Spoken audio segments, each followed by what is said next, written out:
تو اہل اللہ سے بعض دفعہ گناہ ہوتا ہے، یہ نہیں کہ کرتے رہتے ہیں، کبھی ہو بھی جاتا ہے، تو ان سے کبھی اگر گناہ ہو جائے تو فوراً بدگمان نہیں ہونا چاہیے، کیونکہ وہ ایسا گڑ گڑاتے ہیں اللہ کے سامنے، ان کو ایسا احساس ہوتا ہے کہ جو احساس عام آدمی کو نہیں ہوتا۔ آپ کو پتہ ہے نا کہ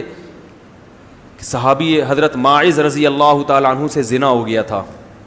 نبی کے پاس آئے، یا رسول اللہ میں شادی شدہ ہوں، مجھ سے زنا ہو گیا ہے، مجھے سزا دیں، میں چاہتا ہوں دنیا میں پاک صاف ہو کے جاؤں۔ کیسی توبہ ہے بھائی، ان کو پتہ ہے پتھروں سے مارا جائے گا۔ نبی نے چہرہ انور کو پھیر لیا،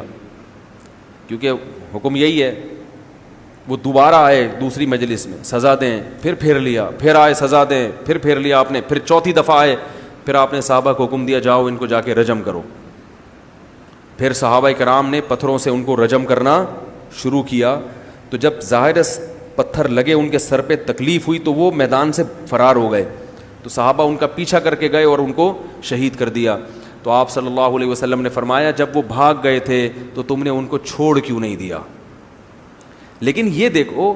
کہ کتنا بڑا جگرا ہے نا۔ اب اگر کوئی ان کے زنا کو دیکھے کہ شادی شدہ ہو کے زنا کیا، یہ معاذ اللہ یہ ہوتے ہیں صحابہ، تو بھائی ایسی توبہ کوئی کرتا ہے؟ اور یہ تو چلو مرد تھے، مرد کا دل مضبوط ہوتا ہے۔ جوہینہ قبیلے کی ایک عورت نبی کے پاس آئی، صحیح بخاری صحیح مسلم کی حدیث ہے، جوہینہ قبیلے کی خاتون آئی، میں شادی شدہ ہوں، مجھ سے زنا ہو گیا ہے، حمل بھی ٹھہر گیا ہے، سزا جاری کریں مجھ پہ۔ آپ نے چہرے کو پھیر لیا، دوبارہ آئیں، پھر پھیرا، تیسری بار اگر ہوتا ہے نا وقتی جوش بعض دفعہ چڑھ جاتا ہے تو دوبارہ تھوڑی آتی، کہتے بھائی نبی نے تو چہرہ پھیر لیا، نبی جب سزا نہیں دینا چاہ رہے تو میں کیوں آؤں؟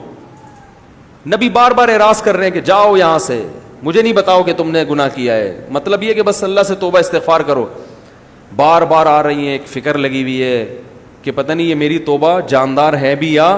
نہیں ہے۔ تیسری چوتھی دفعہ آئی تو آپ نے صحابہ کو حکم دیا، پھر آپ نے فرمایا کہ ابھی تمہارے پیٹ میں بچہ ہے، تمہیں ہلاک کریں گے وہ بھی ضائع ہو جائے گا، اس کا تھوڑی قصور ہے کوئی۔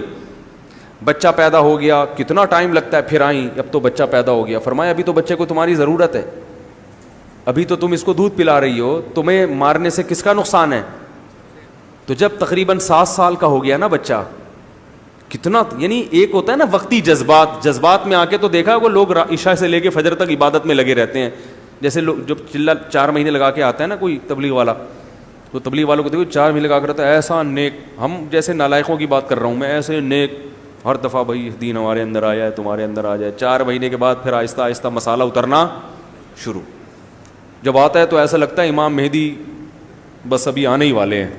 اتنے نیک لوگ، اور پھر تھوڑے دنوں میں مسجدوں سے شارٹ۔ تو وقتی جوش تو ہر ایک کا ہو جاتا ہے۔ صحابیہ پھر بچے کے ہاتھ میں روٹی پکڑا کے لائیں، یا رسول اللہ اب یہ خود کھاتا ہے، اب اسے میری ضرورت نہیں ہے۔ آپ نے حکم دیا کہ رجم کیا جائے، رجم کیا گیا، تو پھر نبی نے حکم دیا کہ میں نماز جنازہ پڑھاؤں گا ان کی۔ صحابہ نے کیا یا رسول اللہ ایک زانی عورت کا آپ نماز جنازہ پڑھا رہے ہیں جس نے زنا کیا، بدکاری کی۔ حضرت عمر نے بھی اشکال کیا، نبی نے فرمایا لقد تابت توبۃ لو قسمت بین 70 من اہل المدینہ لوسعتهم، اے عمر ایسی توبہ کی ہے کہ اگر 70 کبیرہ گناہوں کے مرتکب لوگوں میں اس کی توبہ تقسیم کر دی جائے تو 70 لوگوں کی مغفرت کرنے کے لیے اس ایک عورت کی توبہ کافی ہے۔ تو کیسے نماز جنازہ، اتنی مبارک عورت ہے، تو پتہ یہ چلا کہ کسی کا صرف گناہ نہیں دیکھا جاتا، اس کی توبہ بھی دیکھی جاتی۔